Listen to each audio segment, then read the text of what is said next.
मैं एक Oscar academy award style में एक सेल्फी लूंगी स्टेज पे खड़े होके पूरे हाउसफुल ऑडियंस के साथ।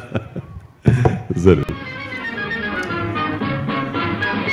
ये खुशी का समा This is beautiful. Thank you, sir. पानी गाहें मिला के तुझे कह रही है फिजा दो घड़ी मुस्कुरा दिल की दुनिया बसा के तुझे।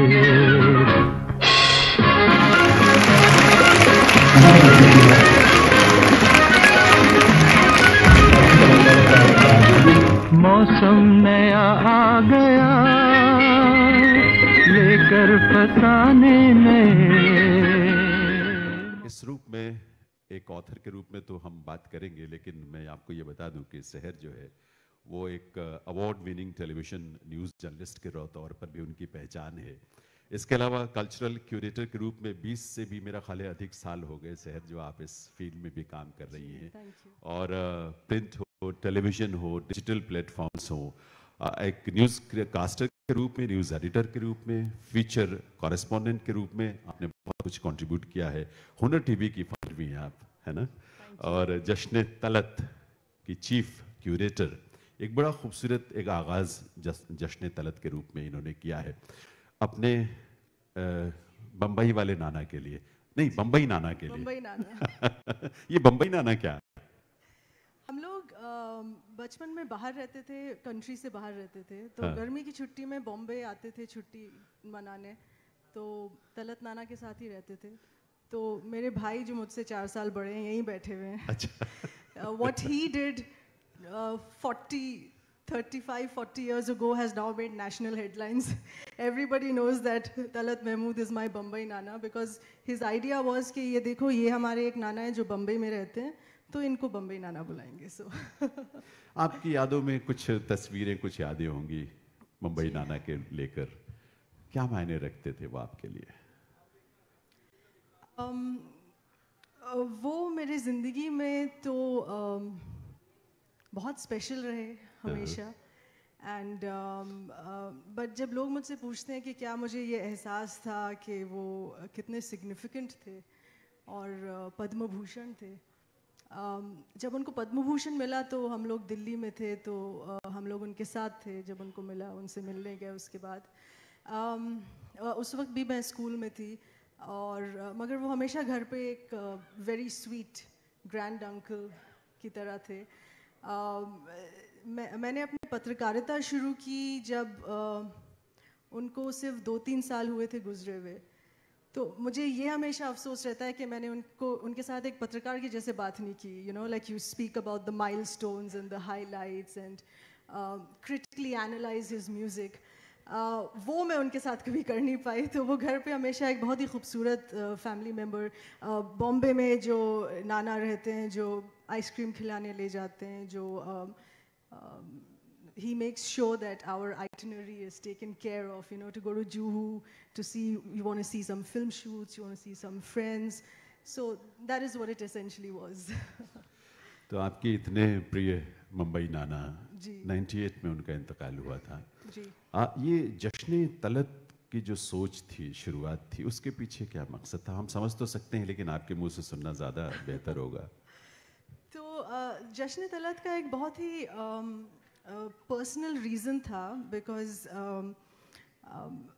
मैं 20-22 साल से पत्रकारिता में हूँ, और न्यूज़ मीडिया और प्रेस में मैंने कभी इसके बारे में बात नहीं की थी कि मेरा क्या रिलेशनशिप है। Lot of my colleagues doing Bollywood reporting and all, उनको कभी पता नहीं था कि ये मेरे नाना है। मगर 2015 में एक ऐसा इंसिडेंट हुआ कि मुझे पब्लिकली उसकी बात करनी पड़ी फिर। अच्छा। और इतने साल से किसी को पता नहीं था, और जब मैंने उसके बारे में बात की तो लोग बहुत नाराज़ थे कि तुमने पहले क्यों नहीं बताया। तो ये किस्सा ये था कि मैं ऑफिस जा रही थी to do one of my bulletins and prime time debates, और and I was a new mother and I had just given birth to my son, and I was leaving him behind to go to the studio, और बिल्कुल मेरा जी नहीं कर रहा था। तो I was driving to work and I put on the radio in my car, और उसमें बम्बई नाना का एक गाना आ रहा था, शाम गम की कसम। तो जो हमेशा जो लोग उनके आवाज़ के बारे में बात करते हैं कि उनकी आवाज़ बहुत सुकून देती है और literally it's like a balm to calm your nerves, वो मेरा पर्सनल एक्सपीरियंस उस वक्त था, you know.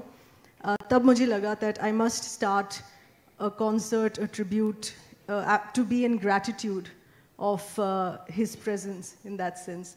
तो ऐसे जश्न तलत की शुरुआत हुई थी 2017 से। मुझे आमतौर पर लोग कहते हैं कि तलत साहब के गाए गीत उस दौर के हैं जो आज का युवा शायद उससे उतना करेक्ट ना करता हो, लेकिन आपके जश्न तलत में यूथ ने बहुत कंट्रीब्यूट किया और बड़े हौसले से पार्टिसिपेट किया, मैंने ऐसा सुना है। जी, तो जश्न तलत का आइडिया यही था जब मैं क्यूरेशन कर रही थी, बिकॉज एक तो जश्न ए तलत, इट मीन्स अ जश्न, celebration of Talat Mahmood, his music legacy, his film legacy.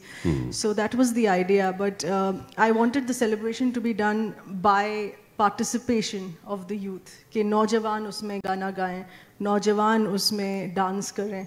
तो हम लोगों ने कॉलेजेस में शुरू किया और हमेशा यही इंटेंशन था कि उनकी जो लेगेसी है वो नेक्स्ट जनरेशन, आज के जो नौजवान हैं, उसको टच करे। तो बहुत इंटरेस्टिंग रिएक्शंस थे क्योंकि तलत महमूद के गाने बच्चों की प्लेलिस्ट में नहीं थे और अभी 5-6 साल जो हुए हैं जश्न तलत की शुरुआत, बहुत जिन्होंने डांस किया, जिन्होंने तलत महमूद के गाने गाए अपने कॉलेज कंपटीशन में, उनके प्लेलिस्ट में अभी तक हैं तलत महमूद के गाने जब से उन्होंने पार्टिसिपेट किया। So which I think is the true power of the artist, of his voice. मुझे लगता है कि आज के इस प्रोग्राम के जरिए भी जो बहुत सारे यूथ हमारे बीच बैठे हुए हैं जी, वो उस दौर की म्यूजिक को अगर एक बार सुन लेंगे, इस तरह के संगीत को, तो वो कभी अपने को अलग नहीं कर सकते उससे। अच्छा, एक चीज, जश्न तलत और ये जो बायोग्राफी है Talat Mahmood, the definitive biography, इसके बीच में कुछ कनेक्ट है, कुछ जुड़ाव? जी बिल्कुल, जो किताब है उसका नींव जश्न तलत में है। The seed of the book is in जश्न तलत, बिकॉज जब जश्न तलत कॉन्सर्ट्स को जब हम रिसर्च कर रहे थे तो कई ऐसे बातें थी उनके करियर को लेकर, उनकी ज़िंदगी को लेकर, जो कॉन्सर्ट में 2-3 घंटे के कॉन्सर्ट में फ़िट नहीं हो सकती, तो उसके लिए किताब लिखना ज़रूरी थी। और 2022 में किताब लिखी जाए क्योंकि तकरीबन 1-1.5 साल लग जाता है लिखने में, और मेरा टारगेट था 2024, बिकॉज 24 इस साल इनकी जन्म शताब्दी है और ये बहुत ज़रूरी था कि उनके जो फैंस हैं, म्यूज़िक लवर्स हैं, उनकी ज़िंदगी के बारे में जानें और उनको पता चले उन्होंने किस टाइप की पायनियरिंग लाइफ गुजारी है। बिकॉज बहुत ऐसी चीज़ें किताब में जैसे वर्ल्ड टूर्स, आजकल तो हमारे कलाकार और आर्टिस्ट बहुत सारे वर्ल्ड टूर्स करते हैं, they have a very busy calendar touring the world, but world tours Talat नाना ने पहले ही बार किया था। He was the first Indian playback singer to start world tours and that was in the year 1956। और 1956 उस वक्त एक ऐसा टाइम था जिसमें 10 साल हुए थे ऑफ इंडिया गेनिंग इंडिपेंडेंस, और गोल्डन एरा के जो members of the film industry, members of the music industry, they were setting the foundation of our music legacy. और उस वक्त उन्होंने ये सोचा कि हमारे उनकी गज़लों की और उनके फिल्मी गानों की जो डिमांड है बाहर, देश के बाहर, उसको टैप करना बहुत ज़रूरी है, because that kind of expands the legacy. वो एक बहुत ज़रूरी पहल उन्होंने की थी और वो ऐसे टाइम पे अपने करियर में की थी when he was at the peak of his career. And when you're at the peak of your career, it's very difficult to do these world tours because you're leaving the studio without recording, and that creates a vacuum. And then someone else can step in. But he still had a very strong belief to take India's music outside. And उनके success को देखते, उनके जो colleagues थे, लता दीदी, Mukesh ji, they heard about the success of his world tours, and they said, चलो हम भी try करते हैं. So he was literally, I mean, unconsciously, but even though he knew he was starting something new, but he first went to East Africa, and then he went to the West Indies, then he went to the UK and the United States, and then by that time, by the 80s, a lot of Indians and the Asian diaspora had come to the Middle East as well, the Arab countries. So he went there. So wherever he went, he was like building a route map for his colleagues कि ये सारी जगहें हैं जहाँ आप अपने गानों के परफॉर्मेंस कर सकते हैं, जहाँ पे डिमांड है, टिकट सेल होंगे, you will get sponsors and all of that. एक दूसरी बात है जो आजकल जो बहुत जिक्र होता है हमारे सिंगर्स और लिरिसिस्ट के रॉयल्टी राइट्स का. तो फिल्म इंडस्ट्री का जो पहला प्रोटेस्ट था, like a collective protest of singers, वो उन्होंने शुरू किया था in the 1960s. Because he was the secretary of the Playback Singers Association. उस वक्त एक ऐसे ग्रुप का नाम था. आजकल तो हम इसरा बोलते हैं और इसमरा बोलते हैं और सोसाइटी सेटअप हो गई हैं for copyrights and royalty rights. तो in the capacity of the secretary, he spearheaded the first protest. तो और उसमें उनके जो दोस्त थे लता दीदी और मुकेश जी जुड़े इस प्रोटेस्ट में. फिर बाद में आशा ताई और मोहम्मद रफ़ी साहब भी आए. तो ये प्रोटेस्ट ये था कि he called, I coined it for the book to call it the mic down protest. जैसे हम लोग pen down protest करते हैं. So it's the mic down. You put your mic down and you stop recording. So there were no recordings in the film industry for 3 months. And that was a huge wake-up call for music labels and producers. कि ये एक बहुत ही strong demand है जो singers इसके बारे में बात कर रहे हैं. तो ऐसे कई पहल थे इनकी ज़िंदगी में जो मैं समझती थी कि ज़रूरी है कि लोग इसके बारे में पढ़ें. और आज के दिन जब किताब का उद्घाटन हुआ कुछ 6 महीने पहले, मेरे पास बहुत सारे नौजवान पत्रकार आए because they were reviewing the book and they said कि जो इश्यूज़ इस किताब में हैं जो उन्होंने अपने ज़िंदगी में उठाए वो अभी तक रेलेवेंट हैं और उसकी जर्नी अभी तक कंटिन्यू हो रही है. So it resonated with today's life as well. अच्छा, ईस्ट अफ्रीका में पहला उनका टूर था, वर्ल्ड टूर. और लेकिन एक बात तो जो मैंने सुना है कि उनकी मौसीकी और उनकी गायकी की पहुंच पहले ही वहाँ हो चुकी थी. एक वेन्यू के लिए जब वो ट्रैवल कर रहे थे अपने ग्रुप के साथ, तो मैंने कहीं पढ़ा था या सुना था कि रास्ते में लोगों ने उनको रोक लिया और बोला कि जब तक आप यहाँ नहीं गाएंगे तब तक आपको जाने नहीं देंगे. ऐसा कुछ हुआ था? जी बिल्कुल, इसका बहुत डिटेल में जिक्र है किताब में. अच्छा. बिकॉज जब मैं रिसर्च कर रही थी तो मैं बहुत खुशनसीब हूँ कि उनके कुछ कॉलीग्स हैं जो अभी भी हैं माशाल्लाह. वो 90 साल के हैं, दे 92-93 years old, but they still around and बहुत ही शार्प उनकी मेमोरी है. तो उनके जो एक कॉन्सर्ट मैनेजर थे जो उनके साथ थे, उनका नाम था मिस्टर नंदी दुग्गल. तो उनसे मैंने बात की और उन्होंने मुझे बहुत ही मज़ेदार डिटेल्स बताए जो सब किताब में लिखे हुए हैं आप लोगों के लिए. कि वो एक ट्रेन ले रहे थे from somewhere he was going to Dar es Salaam. उनका नेक्स्ट कॉन्सर्ट दार इस्लाम में था and from one city he was going somewhere else. तो बीच रास्ते में ट्रेन रोक दी गई और लोग एक छोटे से गांव में लोगों को बहुत शिकायत थी कि आपके आइटिनरी में हमारा शहर क्यों नहीं है. तो उसी वक्त उन्होंने बोला कि अभी आप ट्रेन रोकोगे मैं दार इस्लाम पहुंच नहीं पाऊंगा, बुकिंग्स हो चुकी हैं वहाँ. सर नहीं, हम आपको ट्रेन से उतार के अपने गाड़ी से भेज देंगे बाद में सुपर स्पीड में, मगर आज शाम को आपको यहीं रुक के कॉन्सर्ट करना है. तो वहाँ वो रुके और उनका एक छोटा सा हॉल था और पूरे city was involve in setting up the hall, getting the musicians ready.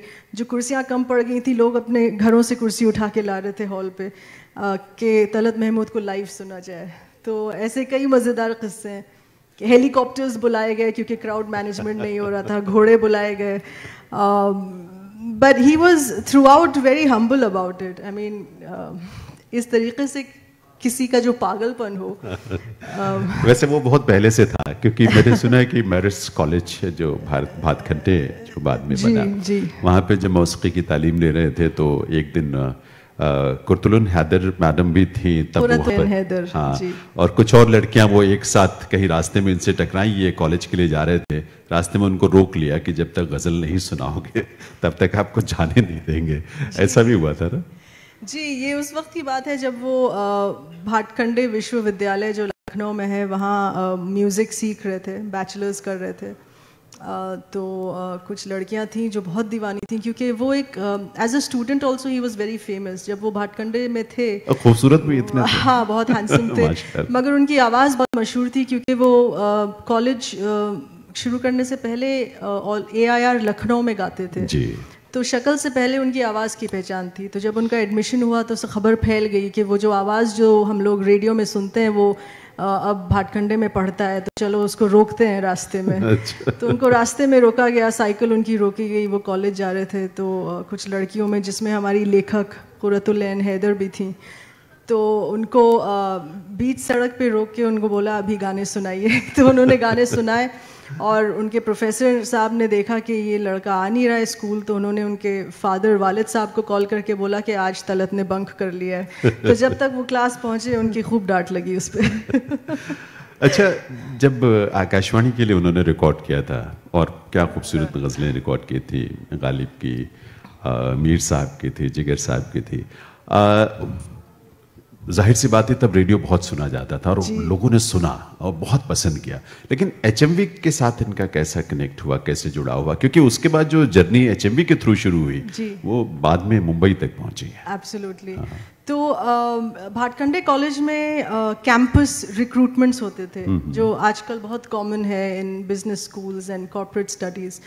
तो जो इस्टेब्लिश्ड लेबल कंपनीज थी, और उस वक्त जैसे आपने कहा एचएमवी था, वो भाटखंडे कॉलेज आता था फॉर कैंपस रिक्रूटमेंट के जो उनके अच्छे स्टूडेंट्स हैं उनको कैलकाटा लेके रिकॉर्डिंग की जाए।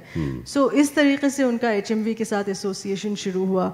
और ये हम लोग 1944 की बात कर रहे हैं, which is still before independence.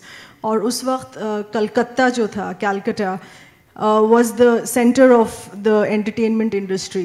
Bombay नहीं था उस वक्त। कैलकाटा में फिल्म इंडस्ट्री और म्यूज़िक इंडस्ट्री होती थी। बॉम्बे बाद में बना इंडिपेंडेंस के बाद। तो ऐसे उनका एसोसिएशन शुरू हुआ। और जो पहली गज़ल जो उन्होंने गाई फिर प्रोफेशनली एक लेबल के साथ, वो तस्वीर थी। तस्वीर तेरी दिल मेरा बहला न सकेगी। So this was a landmark hit, क्योंकि उन दिनों में एक यार्ड स्टिक हिट का था कि आपके 300 कॉपीज बिक जाएं। अच्छा। आपके 300 डिस्क बिक जाएं, मगर तस्वीर ने 1 लाख कॉपी बेची। और अभी तक बहुत उसकी दीवानगी है। वो 1990s तक कॉन्सर्ट करते थे, और वो 1990s, एक गज़ल जो 1944 में रिकॉर्ड हुई, वो 1990s तक उसकी डिमांड होती थी। वो उसको गाए बिना छोड़ ही नहीं सकते थे मंच। तब उनकी उम्र मेरे ख्याल 20 साल के आसपास रही होगी, 1944 में। अच्छा, कोलकाता जब जाने का सिलसिला बना, ये तलत महमूद और तपन कुमार, ये क्या कनेक्शन है? ये बहुत दिलचस्प सवाल है। ये दोनों एक ही इंसान है। अच्छा। तो नहीं, पर तपन कुमार तो बांग्ला में मेरा ख्याल गाते थे, या ये तलत साहब भी गाया करते थे? वो ही गाया करते थे। अच्छा। और जब वो कैलकाटा पहुंचे अपनी गज़लें गाने, तो हमारे जो पंकज मलिक साहब थे, he was the one of the board members and owners of New Theatres. New Theatres उन दिनों में is like the Yashraj movie production house of today, like the Karan Johar or the Yash Johar or the Yashraj production. उन दिनों का जो बहुत ही famous theatre production था, new theatres. तो पंकज मलिक साहब ने बोला कि तुम्हारी आवाज़ बंगाली में भी अच्छी लगेगी, क्योंकि बहुत स्वीट है, बहुत नरम है, तो अब तुम बंगाली गाने गाओ। तो उसमें वो काफ़ी असमंजस में पड़ गए, बिकॉज उन्होंने कहा कि मेरी पूरी ज़िंदगी जो he was still very young, he was just 19 and 20, but he still said कि मेरी पूरी तैयारी मेरी मौसीकी में उर्दू गज़लों की है और उर्दू शायरी की है। मैं गालिब गाता हूँ, मैं मीर गाता हूँ, और मेरी तैयारी पूरी उर्दू में है, मेरा लहजा पूरा उर्दू में, मैं कैसे गाऊँ बंगाली? तो पंकज मलिक साहब ने बोला ये म्यूज़िक डायरेक्टर हैं कमल दास गुप्ता, ये तुमको बंगाली सिखाएंगे और तुम बंगाली गाना। और तलत महमूद बड़ा अजीब सा नाम है, मैं तुम्हें दूसरा नाम दूंगा, तो तुम जब भी बंगाली गाओ तुम तपन कुमार के नाम गाओ। अच्छा। और वो इतना उनके साथ बस गया कि बहुत सालों तक लोग समझते रहे कि तपन कुमार एक बंगाली आदमी है, बंगाली बॉय है, और वो इस परफेक्शन से गाते थे, इस हद तक कि जब मैं न्यूज़ रूम में when I started my journalism career in 2002, मेरा एक कॉलीग था, वो एक बंगाली गाना गा रहा था। तो मैंने कहा अच्छा तुम तपन कुमार गा रहे हो? उसने हाँ हाँ क्या बात है, मैं उनके फैमिली से मिला हूँ बंगाल में, और true Bengali boy he is. So I said ये मुमकिन नहीं है, ये लखनऊ के थे मगर वो बंगाली में गाते थे, और उस वक्त मैं किसी से बात नहीं करती थी अपने कनेक्शन के बारे में। तो ही सेड तुम तो ऐसे बात कर रही हो जैसे तुम तलत महमूद पे कोई अथॉरिटी हो या उनके परिवार की हो। आई सेड भाई मुझे पता है इस बारे में तो है, but it's just an example to show कि वो किस इस तरीके से बंगाली में जज्ब हो गए थे, यू नो। और उन्होंने बाद में जो और दूसरी भाषाओं में भी गाया, वो भी क्या कमाल का। जी जी, उन्होंने 16 भाषाओं में गाया, मराठी में गाया जिसमें उनको महाराष्ट्र सरकार ने पुरस्कार दिया, गुजराती में गाया, भोजपुरी में गाया एंड मेनी लैंग्वेजेस, तेलुगु में गाया, you know, Malayalam hit in the 1970s, और तेलुगु में भी गाया उन्होंने। और हमारी जो एक बहुत सीनियर सिंगर हैं, पी सुशीला उनका नाम है, उनको Lata Mangeshkar of the south बोला जाता है, the Nightingale of the south. तो वो भी हैं, उनसे मेरी बात हुई थी, वो भी माशाल्लाह 90 साल की है। तो उन्होंने मुझे बताया, और ये पूरा किस्सा किताब में है, कि वो सोच रही थी कि तलत कैसे गाएगा तेलुगु, बिकॉज तेलुगु जो हमारी हिंदुस्तान की सबसे मुश्किल भाषा मानी जाती है। But she said she was surprised because when you hear him sing in Telugu, तो ऐसा लगता है कोई local boy गा रहा है। So I think he was quite a multilingualist in that sense. क्या बात है। अच्छा, चंद सवाल और एक दो सवाल, क्योंकि फिर परफॉर्मेंस भी है। मैंने सुना है कि कारदार साहब एक फिल्म बना रहे थे, तो इनके लिए हीरोइन ढूंढने के लिए ब्यूटी कॉन्टेस्ट ऑर्गेनाइज किया गया, क्योंकि एक जितने खूबसूरत ये थे उस हिसाब से हीरोइन भी होनी चाहिए थी, तो ऐसा हुआ था क्या? ऐसा हुआ था। ये जो स्क्रीन पे चल रहा है गाना, अच्छा, ये सोने की चिड़िया का है। हाँ, और नूतन के साथ है, और इसमें जो एक्टर हैं ये तलत महमूद खुद हैं, और ये गाना गा रहे हैं, प्यार पर बस तो नहीं है क्या बात मेरा लेकिन फिर भी। तो इनको एक्टिंग का कोई शौक नहीं था। बहुत उल्टी बात है, बिकॉज मैंने कई फिल्म मेकर्स में रिसर्च ऑफ माई बुक बात की कि जब भी कोई इंसान फिल्म इंडस्ट्री एंटर करता है, उसकी पहली कोशिश ये होती है कि वो एक्टर बने, हीरो बने। जब वो नहीं चलता तो ही थिंक्स कि we can be a character artist, और we start becoming a director, या हम पर्दे के पीछे काम शुरू करें, क्योंकि एक्टिंग का इतना हिट नहीं हुआ। मगर तलत नाना के उल्टा किस्सा ये है कि वो सिंगर थे और उनको कोई दिलचस्पी नहीं थी हीरो बनने की, उनको कोई दिलचस्पी नहीं थी कैमरा के सामने आने की। मगर जो फिल्म प्रोड्यूसर्स और डायरेक्टर्स थे, उन्होंने नोटिस किया कि तलत की जब तस्वीरें खींचती हैं म्यूज़िक एल्बम कवर के लिए, तो बहुत अच्छी आती हैं, और आप लोग देख सकते हैं कितने खूबसूरत थे ये।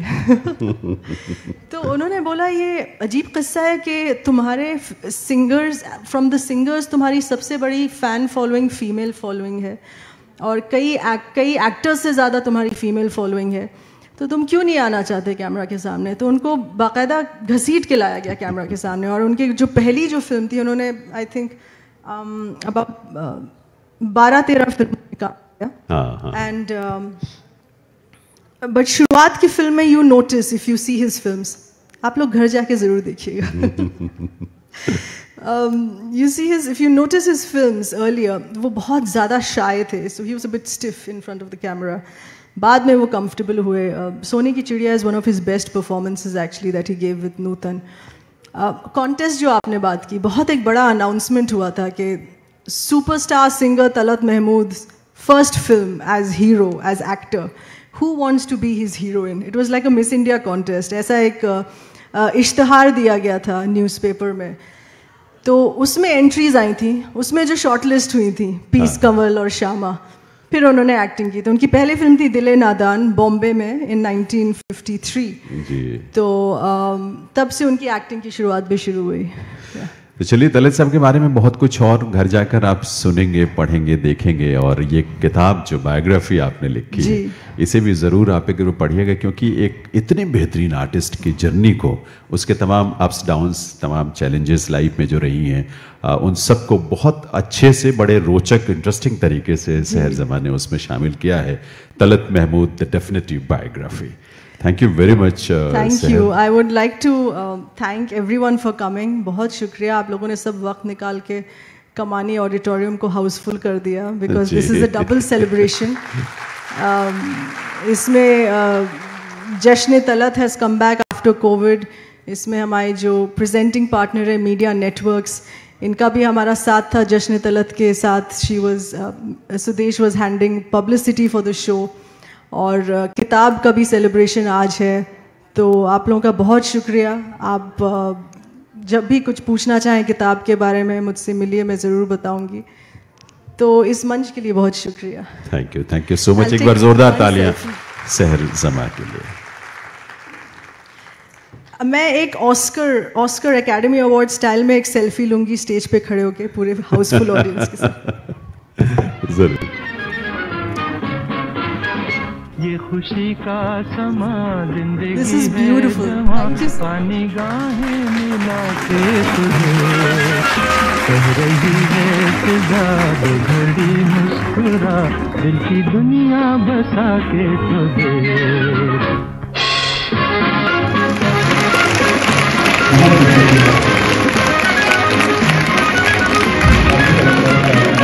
मौसम नया आ गया लेकर फसाने नए. मौसम नया आ गया